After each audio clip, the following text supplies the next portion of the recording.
다 찾으셨죠? 앞에 보시고 하시면 됩니다. 함께 읽겠습니다. 시작. 자매 여러분, 나는 여러분에게 영에 속한 사람에게 하듯이 말할 수 없고 육에 속한 사람, 곧 그리스도 안에서 어린아이 같은 사람에게 말하듯 하였습니다. 나는 여러분에게 젖을 먹였을 단단한 음식을 먹이지 않았습니다. 그때에는 여러분이 단단한 음식을 감당할 수 없었습니다. 사실 지금도 여러분은 그것을 감당할 수 없습니다. 여러분은 아직도 육에 속한 사람들입니다. 여러분 가운데서 시기와 싸움이 있으니 여러분은 육에 속한 사람이고 형식대로 살고 있는 것이 아닙니까?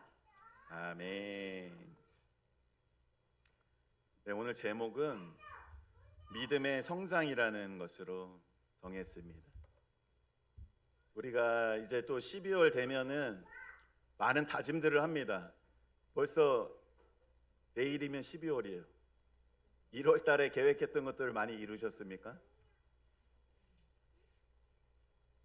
돌이켜보면 정말 시간 너무 빠르지 않아요? 네. 근데 우리 믿는 사람들은 이런 기도 많이 하잖아요. 우리가 보통 많은 사람들은 뭐 다이어트를 위해서 기도하시고, 우리 옥재 형제님은 다이어트 성공하셔가지고 목표 이루셨습니다. 10kg 이상 감량하셨죠? 그죠? 7, 8kg 감량하신 건가? 목표 이루셨어요. 이렇게 또 다이어트를 위해서 목표를 세우는 분도 있고, 어떤 사람은 뭐 영어 공부 해보겠다. 연초에 서점에 가서 문제집 많이 사지 않습니까? 그렇게 사고, 또 자격증 취득 같은 거 하려고 많은 계획들이 있습니다. 근데 또 이제 우리 믿는 사람들은 이런 다짐 많이 합니다. 올해는 좀 믿음이 좀 성장했으면 좋겠다. 내 믿음이 좀 자랐으면 좋겠다. 그렇죠? 근데 이런 생각을 해봐요. 우리 교회 다니면서 이 기독교의 많은 용어들이 굉장히 추상적이고, 그 믿음이 성장한 게 도대체 뭐야? 어떤 사람이 믿음이 성숙한 사람이야?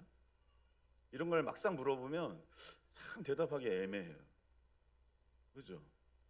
이 기준이 뭘까? 믿음이 성숙한 사람과 안 성숙한 사람. 이렇게 오늘은 이것을 알아보도록 하겠습니다. 우리가 보통 이제 제가 질문해 볼게요. 저 사람 믿음이 좋은 사람이다라고 말할 때, 우리가 저 사람 참 믿음이 좋은 사람 같아라고 말할 때 무엇을 보고 그런 말을 하십니까? 외모를 보고 하십니까? 무엇을 보고 저 사람 믿음이 좋은 사람 같다 이렇게 말씀하죠? 우리가 말할 때 보통은 이런 거잖아요. 그죠? 성경을 막 잘 알아. 그죠? 말씀을 막 암송도 잘해. 응? 그리고 말씀도 자주 읽는 것 같아. 저 사람은. 그러면은 저 사람 믿음 성숙한 사람 아닌가? 믿음 좋은 사람 아닌가? 이렇게 생각하죠. 그리고 어떤 사람은 기도를 굉장히 열심히 해요. 새벽에도 나오면 그분이 계셔. 밤에도 나왔는데 그분이 계셔. 우리 백장로님이 아침에도 계시고 저녁에도 계시고 이렇게 왔다 갔다 계시면 저분은 믿음이 좋으신 분. 또 어떤 사람들을 믿음이 좋다고 할까요? 교회 경력이 오래되신 분들이 있습니다. 모태신앙부터 어려서부터 착실하게 교회에서 신앙생활 해가지고, 그런 분들 보면은 저같이 이제 오래 믿은 지 오래 안 된 사람들은 저분들은 참 믿음이 좋겠다 하면서 약간 주눅이 들죠. 그런데 제가 이 신앙생활 하면서 이렇게 보니까 우리가 진짜 성숙한 믿음이 뭔지 좀 잘 모르고 혼동하고 있더라고요. 저 또한. 저는 처음에 어떻게 생각했냐면은, 그런 전에 얘기했던 그런 오래되시고 말씀도 잘 알고 기도도 오래 하고 또 은사가 많은 사람이 저는 엄청 성숙한 사람인 줄 알았어요. 그래서 저는 하나님께 막 기도했어요. 은사, 병 고치는 은사 달라고, 귀신 쫓는 은사 달라고. 왜냐하면 그것이 믿음의 성숙도라고 생각하기 때문이에요, 제가. 그런데 그렇게 말씀 잘 알고 이런 분들이 가끔씩 우리가 생각할 때 저도 이런 실망감이 오더라고요. 말씀을 너무 잘 알아. 근데 그분이 뭘 실수를 해? 말실수를 한 번에 그러면 마음속에 이런 생각이 드는 거예요. 아니 말씀을 저렇게 잘하는 분이 저런 행동을 할 수가 있나? 그리고 기도를 엄청 열심히 하는 그런 분들이 또 작은 실수를 하면 아니 기도를 저렇게 많이 하시는 분이 저런 말을 한단 말이야? 이렇게 되는 거예요. 그 은사가 막 병을 고치고 막 귀신이 쫓겨나고 이런 분들을 제가 많이 만났잖아요 지금까지. 그런데 그분들이 나중에 변질되는 걸 보니까 아니 저렇게 영적 은사들을 많이 가졌던 분들이 저렇게 된다는 게 너무 실망스럽고 놀라운 거예요. 그건 뭐냐? 제가 왜 실망하냐? 그게 믿음의 성숙도라고 생각했던 거예요. 어떤 사람이 믿음이 성숙했냐 못했냐를 볼 때 제가 그런 기준으로 사람을 보고 있던 겁니다. 근데 과연 성경에서 말하는 믿음이 성숙한 사람은 누굴까요? 그것을 오늘 한번 찾아가 보겠습니다. 그래서 오늘 읽은 말씀 중에서는 이걸 누가 썼냐면 바울이 쓴 거예요. 바울. 고린도 전서를 썼잖아요. 고린도는 어디죠? 지금으로 말하면 그리스라고 말씀드렸죠. 그리스에 있는 고린도 교회에게 쓴 말입니다. 근데 오늘 말씀에서 바울이 이 사람들 고린도 교회를 향해서 뭐라고 하냐면은 어리다고 합니다. 그죠? 어린아이 같다고 하고 육적이라고 해요. 세상적인 사람들이라고 합니다. 근데 이 고린도 교회인들이 바울이 볼 때는 이렇게 어리고 육적인 사람이고 영적이지 않다는 거예요. 그런데 한번 말씀 한번 보겠습니다. 고린도전서 1장 4절에서 7절 한번 읽어보겠습니다. PPT 띄워주세요. 고린도전서 1장 4절에서 7절.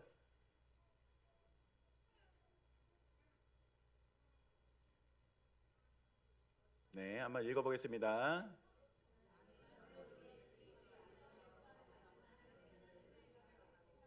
여러분의 일로 언제나 하나님께 감사를 드립니다. 여러분은 그리스도 안에서 모든 면에서 풍족하게 되었습니다.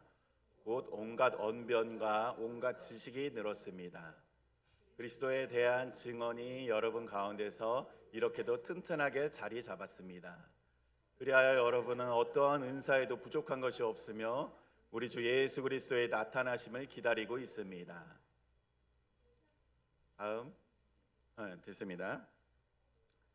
여기에서 표현하는 고린도 교회의 모습을 지금 이렇게 서술하고 있잖아요.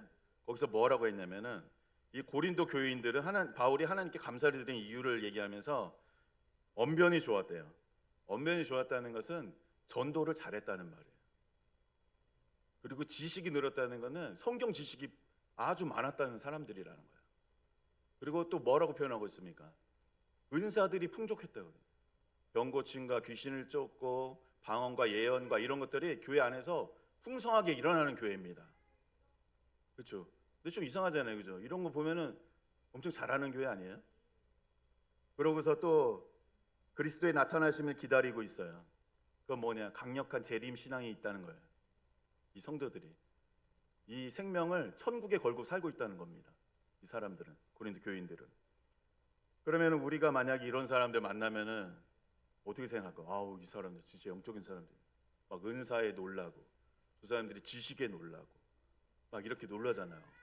근데 희한하게도 사도 바울이 왜 이 사람들 보고 어리다고 하고 육적이라고 할까요? 오늘 말씀에서 뭐라고 쓰여 있었죠? 왜 어리고 육적이라고 했을까요? 조금 전에 지나간 말씀이 다 잊어버렸죠. 아유, 감사합니다. 다 잊어버려서 감사합니다. 보면은 시기와 다툼이 있기 때문에, 시기와 싸움이 있기 때문에 어리다고 한 겁니다. 시기와 싸움, 바울이. 근데 성경에서 말하는 게 진리잖아요. 고린도 교회를 보는 게 우리의 관점이 맞을까요? 바울이 맞을까요? 바울이 맞잖아요. 그죠? 바울이 맞습니다. 이 시기와 싸움이 있기 때문에 너희들은 아직 어린아이라고 하는 거예요. 근데 우리가 왜 싸우나 생각해 보세요. 싸우는 원인이 뭔가? 중요하고 아주 이제 커다란 인생의 문제로 싸우는가, 부부가? 생각해 보세요. 어떤 걸로 싸우나? 제가 아침에 우리 처제가 오고 김장하러 왔어요. 그래가지고 우리 권목녀님이 지난주에 해줬던 육수 한 봉다리 싸간 게 있잖아요. 그 너무 맛있었잖아요. 칼국수 끓여 먹은 거. 그래가지고 이제 서재도 있고 저희 아내도 있고 이 아침으로 계란을 이렇게 살짝 넣어갖고 반숙처럼 익혀가지고 이렇게 주고 싶은 거예요.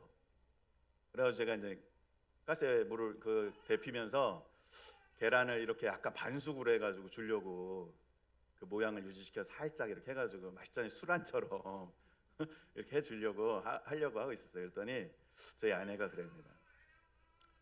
자기는 계란을 푸는 것이 좋다. 풀어라.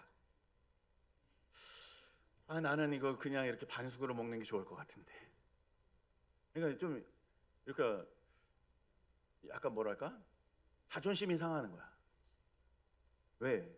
나 같으면은 이거 해준다고 하면 고맙다고 할 것 같은데 어떻게 해줘도 잘 먹을 것 같은데 그냥 조용히 이거 채우고 그냥 먹을 것 같은데 꼭 그렇게 한마디 해야 되나? 이런 생각이 드는 거예요. 근데 이런 걸로 싸우잖아요 우리가 보통. 그죠? 엄청 무슨 나라 위기를 걱정하면서 싸우고 이러지 않잖아요. 부부가 장래를 위해서 막 뭐 하다가 싸우지 않잖아요. 이렇게 아주 사소한 것들을 싸우는 이유가 뭡니까? 또 어떤 사람들은 또 뭐 퇴근했는데 피곤한데 밥숟가락 안 올려놨다고 싸웁니다. 밥숟가락 딱 오면은 집에 와서 밥 바로 먹을 수 있게 해놔야 되는데 전화했는데도 집에서 놀면서 이 준비 안 해놨다고 그렇게 싸우잖아요. 그죠? 그러면서 또 기분 나쁘다고 이제 또 싸우고 남편이 말하면 그냥 네 했으면 좋겠는데 꼭 한마디 해가 토단다고 싸우고 이렇게 싸우는 겁니다. 싸우는 이유가. 근데 거기에 근본적으로 원인을 찾아 들어가다 보면 자존심이 있다는 거예요. 자존심이 있잖아요. 우리가. 응? 그래서 그 자존심 때문에 싸우는 거예요. 결국에는. 그걸 이제 뭐 유식한 말로 하면 에고라고 하고 자아라고 하고. 근데 우리가 쉽게 얘기하는 자존심입니다. 자존심이 상하니까 그렇게 싸우는 거야. 사람들이. 엄청 큰 문제로 싸우는 게 아닙니다. 그래서 우리가 이 싸움의 문제가 시기와 다툼이 있는 고린도 교회를 왜 어리다고 했냐면 아직도 그런 내 안에 자아와 에고와 자존심이 살아 있었기 때문에 바울이 볼 때는 성숙하지 못하다고 한 겁니다. 그러니까 우리가 생각하는 이 영적이다라는 게 막 엄청난 은사들이 나타나고 이런 쪽이 아니에요. 제가 알고 있던 그런 능력이 많이 나타나는 분들이 있었지만 지금 형편은 말이 아니게 된 분이 많이 있습니다. 그런 게 성숙한 게 아니에요. 진짜 성숙한 건 뭐냐면요, 내 고집을 내 뜻대로 꼭 해야 된다는 그 고집을 내려놓는 능력이에요. 그것이 성숙이에요. 참 놀랍지 않습니까? 우리는 엄청 영적인 것을 엄청 무슨 홀리한 곳에서 찾고 있지만 실은 내 고집을 내려놓는 사람, 그 사람이 성숙한 사람입니다. 성경에서 말하는 영적인 사람이에요. 그 사람이. 그래서 그런 사람들은 어떤지 한번 보세요. 자존심을 내려놓은 사람들 특징을 보면은 대인관계가 되게 좋아요. 잘 다투질 않아요. 그 사람들은. 많이 싸우는 사람들 보세요. 많이 싸우시는 분들. 여기 많이 싸우신 분들 많이 계시죠? 아멘? 저만 싸우나요? 많이 싸우시잖아요. 집에서 부부들이. 그죠? 싸우는 이유, 많이 싸우는 분들, 이 자존심이 센 분들이에요. 그 문제가 해결이 돼야지 평화가 옵니다. 그래서 이제 이런 사람들은, 자존심 내려놓으신 분들은 다툼이 별로 없어요. 주변에. 그래서 그분들이 이렇게 말한다고요. 그런 사람들이 이런 사고방식을 갖고 있습니다. 이거 뭐 죽고 사는 문제도 아니고 당신 뜻대로 하세요. 이런 태도를 갖고 있어요. 어떤 뭐 갈등이 생겼을 때 당신 뜻대로 하세요. 이런 태도. 참 이게 굉장히 단순해서 잘 안 되잖아요. 그죠? 그렇게 이거 죽고 사는 문제도 아닌데 당신 뜻대로 하세요. 이렇게 살면은 아주 평화롭게 살 수 있습니다. 예수님이 그렇게 사신 거고 우리 이제 그것을 배워 나가야 되는 것입니다. 그래서 자존심을 그럼 어떻게 내려놓을 수 있는지 하나님이 성경을 통해서 이렇게 방법을 제시하고 있습니다. 그럼 세상에서 자존심 가장 많이 내려놓으신 분이 누구예요? 예수님이죠. 그죠? 예수님을 보고 배우면 되잖아요. 뭐 얘기하다가 좋은 거 나오면 다 예수님이 답은. 그죠? 자존심 제일 많이 내려놓으신 분이 누구예요? 예수님이잖아요. 그죠? 그럼 예수님을 삶을 보고 우리가 배우면 됩니다. 예수님이 어떻게 하셨는지. 그래서 빌립보서 2장 5절에서 9절 함께 읽겠습니다. 말씀 띄워주세요. 빌립보서 2장 5절에서 9절. 시작. 여러분은 이 마음을 품으십시오. 그것은 곧 그리스도 예수의 마음이기도 합니다. 그는 하나님의 모습을 지니셨으나 하나님과 동등함을 당연함으로 생각하지 않으시고 오히려 자기를 비워서 종의 모습을 취하시고 사람과 같이 되셨습니다. 그는 사람의 모양으로 나타나셔서 자기를 낮추시고 죽기까지 순종하셨으니 곧 십자가에서 죽기까지 하셨습니다. 그러므로 하나님께서는 그를 지극히 높이시고 모든 이름 위에 뛰어난 이름을 그에게 주셨습니다. 아멘. 이제 이 내용은 여기서 잠깐 설명드려야 될 거, 알고 가야 될 거는 이제 삼위일체라는 개념이 나오는데 우리가 성부 하나님, 성자 하나님, 성령 하나님 이런 게 많이 나오잖아요. 그리고 여기 계신 이제 이렇게 성경을 많이 읽어보지 못했고 처음 접한 초신자분들은 어떤 때는 하나님이고 어떤 때는 예수님이고 어떤 때는 성령님이고 이렇게 생각하시는데 그거를 다 바꿔서 써도 된다 생각하시면 돼요. 일단은 그걸 이제 신약적 용어로 삼위일체라고 그래요. 같은 하나님이에요. 성자 하나님, 성부 하나님, 성령 하나님이 이게 이제 어떻게 이게 설명하기가 굉장히 어려운 개념이에요. 우리가 생각하는 이 4차원 세계에서는 이 영적인 뭐 7차원이 될지 8차원이 될지 모르는 이 세계를 설명할 때 굉장히 어렵습니다. 그러나 그것을 약간 이해하려면 삼위일체 개념을 이해하려면 이런 거예요. 제가 있잖아요. 유목사가 있어요. 그럼 저는 육체와 영혼이 있죠. 그죠? 그래서 만약에 육체는 있는데 영혼이 없어. 그럼 뭐예요? 시체죠. 그죠? 근데 영혼은 있는데 육체가 없어. 그렇죠. 귀신이지 뭐. 그죠? 그러면 두 개가 합쳐져야 내가 되는 거죠. 네. 합쳐진 것을 나라고 합니다. 그렇게 돼 있는 거예요. 삼위일체는 세 분이 계신데 어느 한 분이 빠지면 존재할 수 없는 거예요. 그렇게 서로 연합되어 있습니다. 그래서 이걸 이제 성경에서도 이제 우리가 알 수 있는 것은 이 세상이 창조될 때 하나님이라고 표현된 부분이 복수로 되어 있어요. 하나님이 단수로 되어 있지가 않아요. 복수로 되어 있습니다. 이렇게 성부, 성자, 성령 하나님이 묶여 있다는 것을 뜻하는 거예요. 그렇게 관계를 이루고 계십니다. 그래서 이제 오늘 말씀은 예를 들자면 이런 거예요. 우리가 이제 천상에서 회의를 하는 거예요. 지구에 가서 인간들을 구원하려면 누가 내려가야 돼. 똑같이 다 신이잖아요. 그죠? 세 분이 동등한 위치에 있어요. 그러니까 네가 내려가라. 이러니까 아이 내가 왜 가? 이렇게 한 게 아니라는 거예요. 예수님이 내려오시잖아요. 그죠? 내려오셔서 우리를 구원하기 위해서 십자가에 달리셨잖아요. 그 마음을 배우라는 거예요. 오늘 아까 말씀해서 빌립보서에서 그 마음, 순종의 마음을 배우라는 거예요. 근데 이게 얼마나 엄청난 사건이냐면 이제 우리가 이해하기 쉽게 한번 버전으로 바꿔볼게요. 인간의 버전으로. 옛날에 여름에 퍼셋식 화장실 있잖아요. 화장실 가면 여름에 뭐가 우글우글합니까? 구더기가 많잖아요. 구더기가 막 나잖아요. 저도 어릴 때 계속 그런 곳에 살았기 때문에 아주 잘 알고 있습니다. 그래서 오줌 넣으면 애들이 어떻게 해요? 막 뜨겁다고 막 엄청 빨리 움직이잖아요. 아니 진짜예요. 해보셨죠? 화장실 가서 해보면은 애들이 뜨겁다고 뜨거운 물 나오니까 샤워기가 그럼 막 엄청 빨리 움직여요. 그래서 그런 거 막 재밌기도 하고 신기하기도 하고 막 그래서 막 이렇게 일부러 막 뿌리기도 하고 그러잖아요. 그렇게 이제 그런 구더기가 있어요.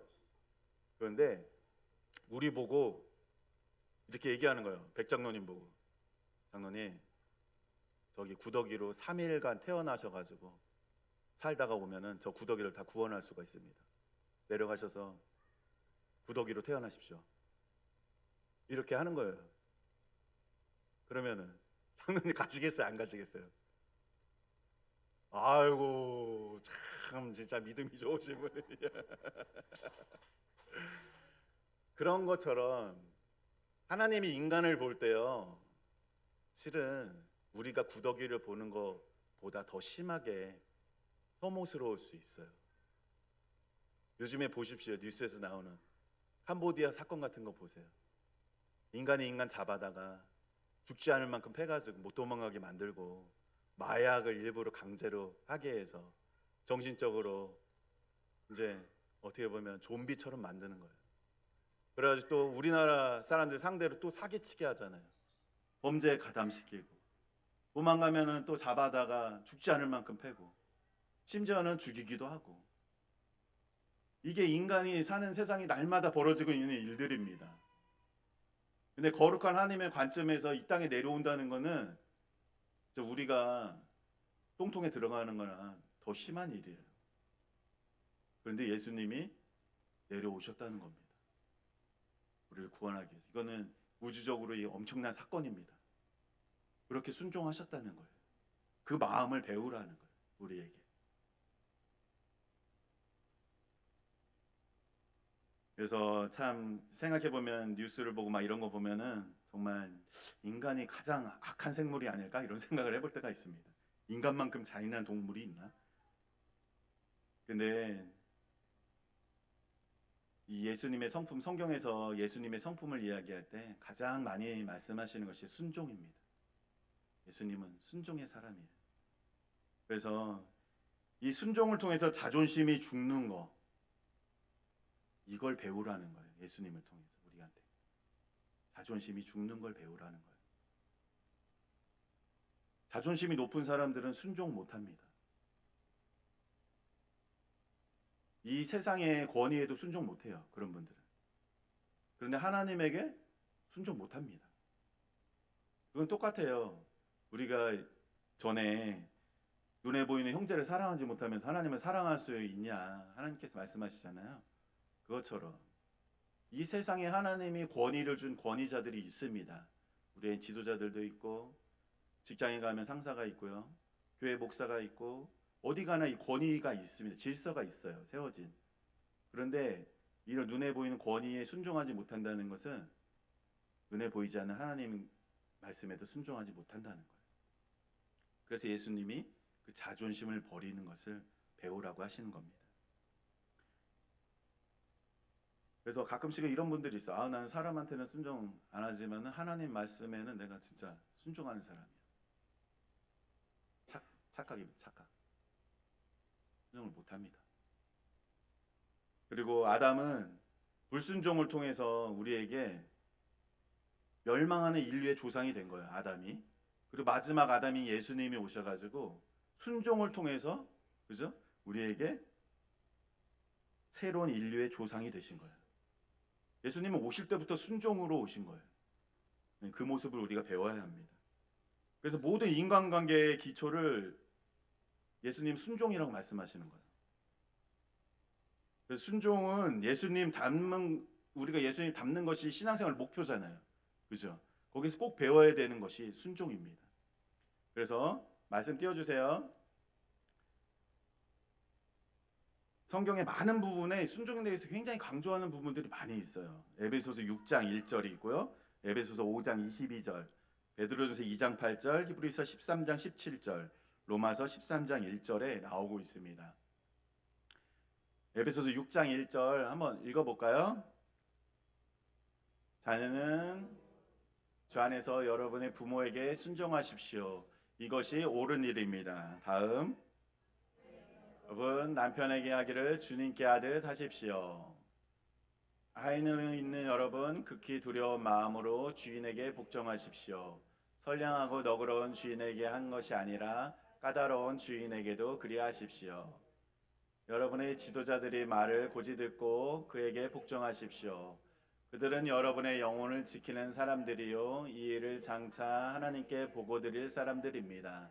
그러므로 여러분은 그들이 기쁜 마음으로 이 일을 하게 하고 탄식하면서 하지 않게 해주십시오. 그들이 탄식하면서 일하는 것은 여러분에게 유익하지 못합니다. 사람은 누구나 위에 있는 권세에 복종해야 합니다. 모든 권세는 하나님께로부터 온 것이며 이미 있는 권세들도 하나님께서 세워주신 것입니다. 아멘. 네, 이렇게 굉장히 이 순종에 대해서, 순종하고 복종하고 같은 단어예요. 그것에 대해서 계속 많이 말하고 있습니다. 인간관계 기초를 순종에 두고 있어요, 예수님께서. 왜 그럼 이렇게 순종이 중요하냐? 왜 이렇게 강조하고 있냐? 가정의 기초도 순종, 직장의 기초도 순종, 사회생활 기초도 순종이라고 합니다. 하나님은 기득권자들을 더 좋아하는 건가요? 질서 유지를 위해서 순종하라고 하는 건가요? 하나님이? 왜 이렇게 순종하라고 할까요? 저는 이용해 먹으려고 그러는 줄 알았어요. 옛날에. 교회에 충성하게 만들기 위해서 순종하라고 하는 줄 알았어요. 하나님. 과연 그럴까요? 왜 이렇게 순종하라고 할까요? 하나님께서. 왜냐하면 예수님 닮으려면은 이 방법밖에 없기 때문에 그래요. 예수님 닮으려면 이 방법밖에 없습니다. 그게 나를 위해서예요. 나를 위해서. 순종해보지 않으면은 믿음이 성장할 수가 없기 때문이에요. 우리가 순종해보지 않으면 믿음이 성장하지 않습니다. 그렇죠? 여러분들 그런 경험들 갖고 계시죠? 어떤 사람한테 순종할 때 믿음이 성숙하냐? 물론 순종할 만한 사람한테 순종하는 건 굉장히 좋죠? 그런데 저 사람이 내가 저 사람 말대로 해야 되나 싶은 사람들이 있어요. 아니면 내가 볼 때는 저런 사람 말까지 내가 순종해야 되나? 그게 순종할 때 영적으로 성숙해요. 너무 놀랍지 않습니까? 내가 볼 때 저런 인간? 저 인간한테 내가 순종해야 된다는 거야? 복종해야 된다는 거야? 할 때 거기에 순종할 때 내 믿음이 성장한다. 내 자존심이 그때 무너집니다. 자아, 에고가 무너져요. 그런 사람이 빠르게 성장합니다. 그래서 제가 아는 그런 분 중에 우리 성자산 원장님 있잖아요. 남편이 제가 볼 때 진짜 가장 이 세상에서 가장 나쁜 남자. 도박해, 애들 패, 애들 죽이려고 해, 막 농약 먹이려고 해, 마누라 또 패, 돈 뜯어가, 그죠? 또 뭐 했습니까? 술 먹고 바람 피워서 여자 데리고 집에 들어와. 이런 남자 제가 진짜 만나본 적 없는 최악질인데 원장님이 맨날 어르신이라고 호칭하시면서 평생 수발하시잖아요. 그분의 믿음이 어떻습니까? 그분이 영적인 분이에요. 그분이 가장 성숙한 분이에요. 무슨 능력이 나타나고 이런 게 성숙한 게 아니라 그런 분. 순종할 수 없는 자에게 순종하는 분이 가장 영적으로 성숙한 분이고 가장 예수님 닮은 분입니다. 그래서 이제 우리가 이제 나보다 못한 사람한테 순종할 때 내 자아가 와르르 무너지는 거예요. 그러면서 이제 성숙한 사람이 돼가는 것입니다. 예수님은 그걸 원하세요.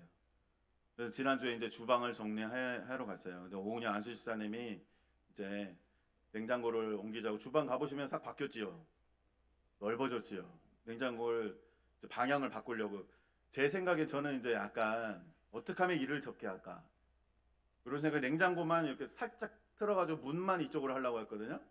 근데 오은영 안수집사님이 제가 이제 이렇게 한 10여 년 같이 지내다 보니까 고집이 센 걸 알아요. 제가 저 고집을 꺾으려고 하지 않습니다. 그래서 오 집사님이 딱 이제 설명하는 냉장고는 이쪽으로 들어서 일로 옮기고 이 선반은 반대로 옮기고 그 안에 있는 건 다 끄집어내라 이렇게 하는 거예요. 그래서 제가 아멘 할렐루야 다 끄집어냈죠. 다 끄집어낸 거예요.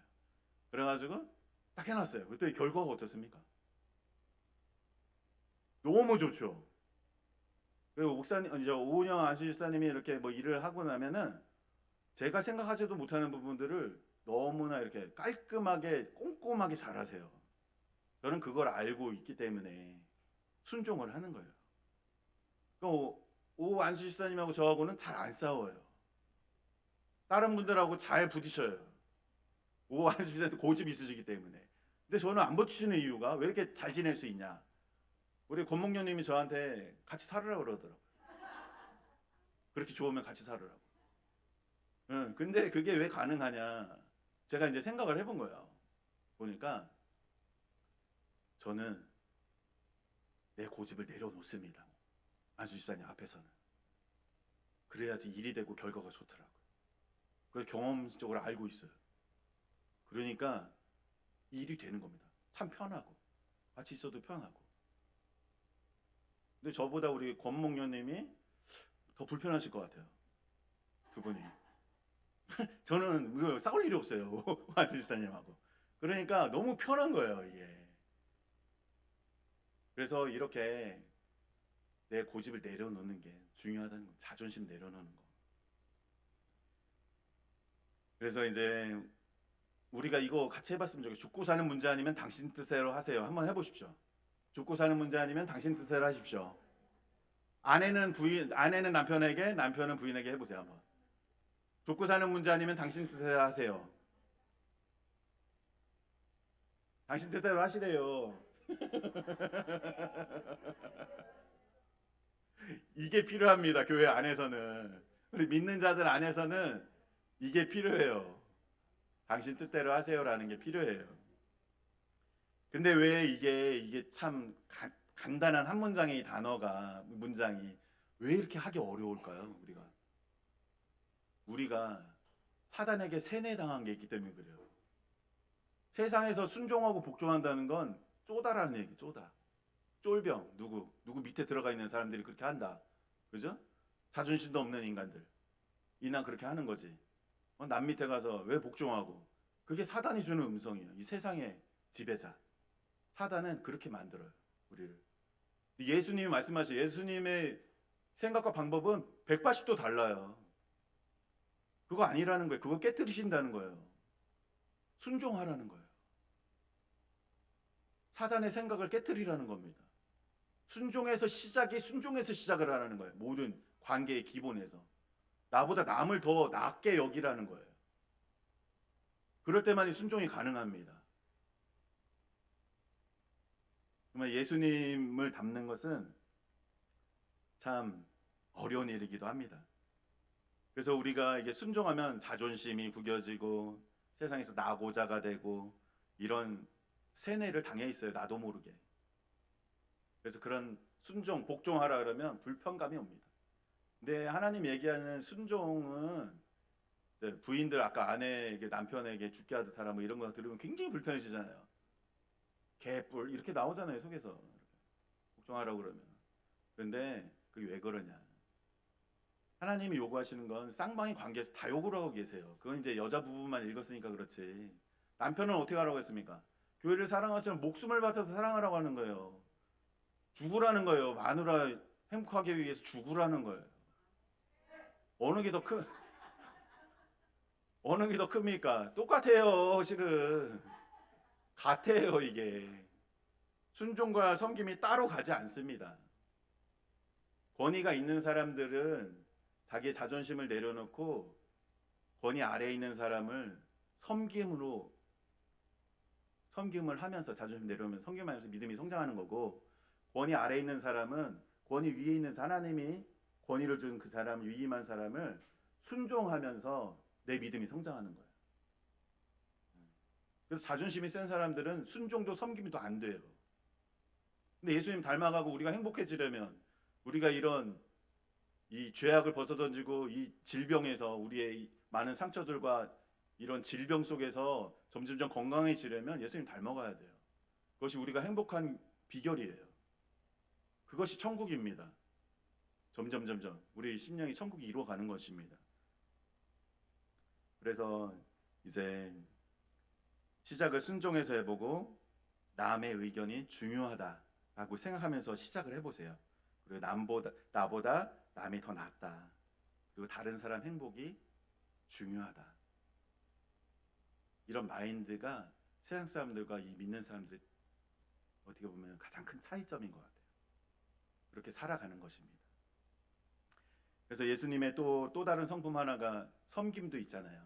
마태복음 20장 28절에 인자는 섬김을 받으러 온 것이 아니라 섬기러 왔으며 많은 사람을 위하여 자기 목숨을 몸값으로 치러주려고 왔다. 이렇게 기록되어 있습니다. 근데 우리는 또 싸우는 이유 중에 하나가 내가 섬김을 받으려고 하는 거예요. 네가 먼저 섬겨 이렇게 하잖아요, 부부가. 네가 먼저 해줘. 그러면 내가 하지. 이렇게 우리는 받으려고 하기 때문에 또 다툼이 일어나는 섬김을. 그런데 이렇게 아까 말한 것처럼 정말 그 섬김을 받고 싶은 욕구, 이것을 점점 내려놓으셔야 돼요. 섬긴다는 것은 어떻게 보면은 나의 필요보다 남의 필요를 먼저 생각할 때 섬길 수 있는 거예요. 그렇죠? 그래서 이런 훈련을 어디서 하냐? 우리 교회에서는 목자가 되면 그 훈련을 합니다. 여기 목자님들 계시잖아요. 그러면은 이제 계속 섬기는 연습을 하잖아요. 그렇게 하다 보면은 내가 섬김 받으려는 게 줄어들어요. 그리고 섬겨주려는 게 이제 계속 훈련이 되잖아요. 강해지잖아요. 그렇게 하다 보면은 어떤 증세가 나타나냐면은 누가 가끔씩 작은 섬김만 해줘도 굉장히 감사해요. 옛날에 당연하게 받았던 그런 섬김들도 이제 내가 그것을 점점점 내려놨기 때문에 이렇게 그러면서 믿음이 성장하는 것입니다. 목자님들이. 그래서 성숙한 믿음의 사람이 되는 거예요. 그 목자 하신 분들이 그래서 성장이 빠른 겁니다.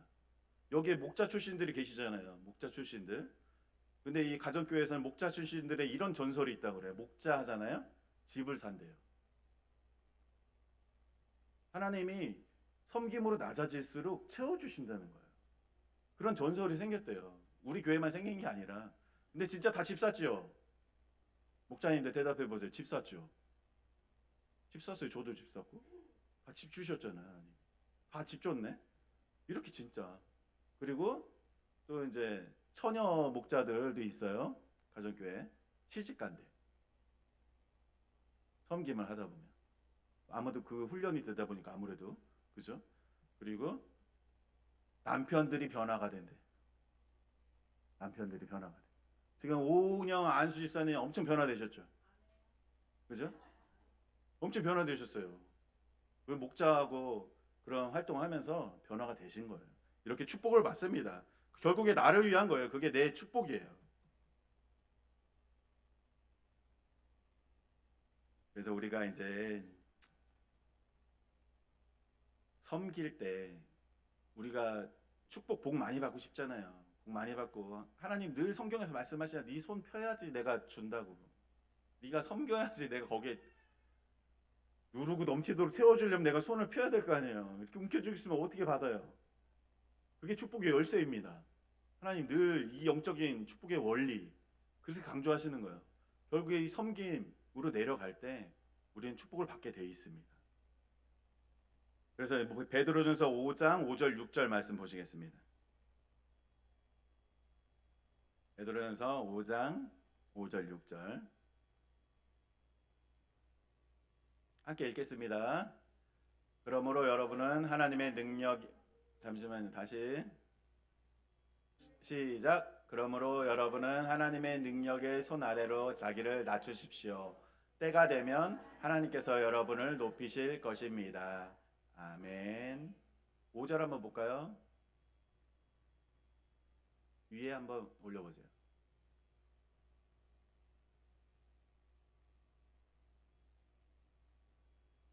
오 절 있나요? 없나?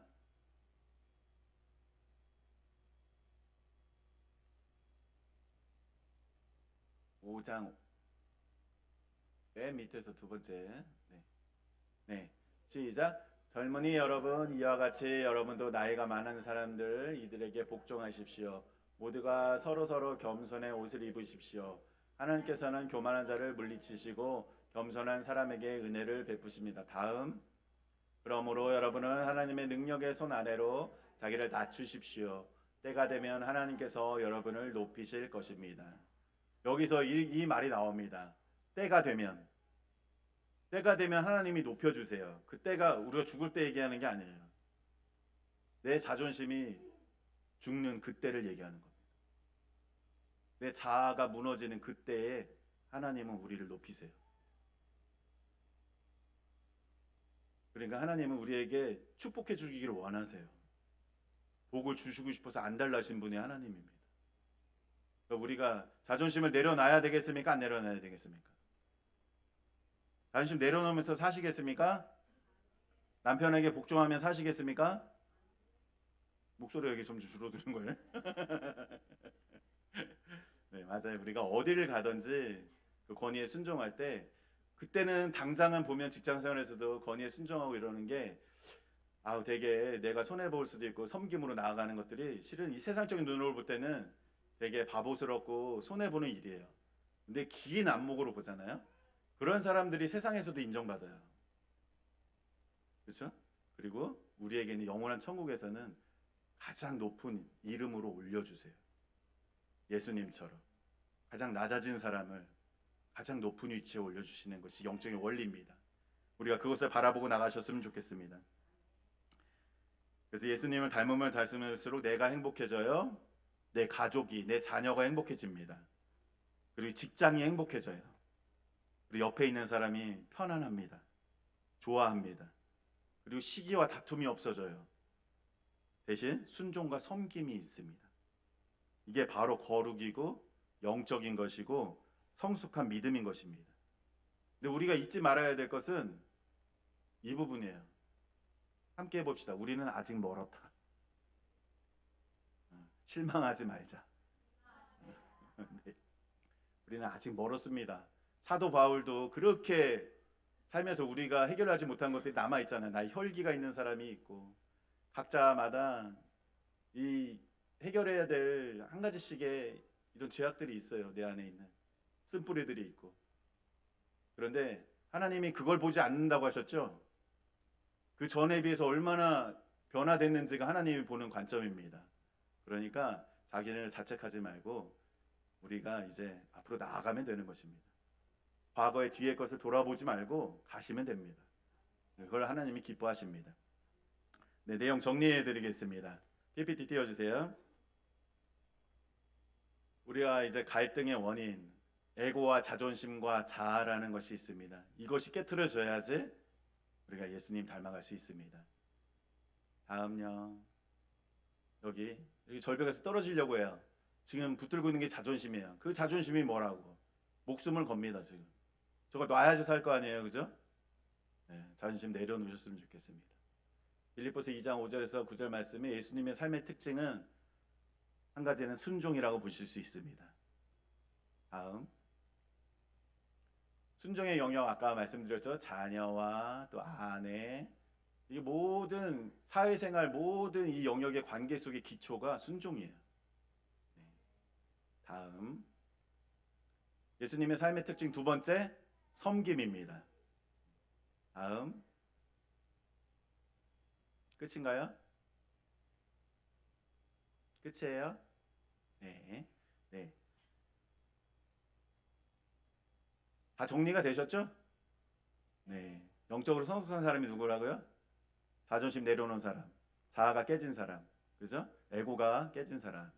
그러면 우리는 어떻게 산다고요? 이제 죽고 사는 문제 아니면 당신 뜻대로 하세요. 이렇게 하면서 사는 겁니다. 이 교회 안에서도 그렇게 사는 것입니다. 교회 안에서도요, 아주 작은 문제들 때문에 교회가 찢어져요. 그런 옛날에 그런 전설 있잖아요. 피아노 어디다 놓은 강대선 위에 놓냐 아래로 놓냐 해서 교회 찢어진 거. 그리고 이제 우리가 저기 리본 밖에다 달았잖아요. 어떤 분이 들어오면서 이쁘다 하고 들어오죠. 어떤 분은 저거 이상하다 이렇게 해서 막 들어와요. 그 이상하다는 사람하고 이렇게 갈라져서 찢어지고 분열되는 거예요. 이게 그게 아니라 저기 죽고 사는 문제입니까? 문에 리본 달려 있는 거 죽고 사는 문제예요? 아니죠. 그러면 서로 의견이 부딪히는 사람이 있으면 당신 뜻대로 하세요. 아시겠죠? 이렇게 사시는 겁니다. 부부 사이에서도. 네, 그렇게 사시면 예수님 닮아가게 되시고 점점 행복한 가정 되실 겁니다. 네, 네, 이상입니다. 잠시 우리 눈을 감고 오늘 말씀 생각해 보겠습니다. 그리고 정리하고 제가 축도함으로 예배를 마치겠습니다.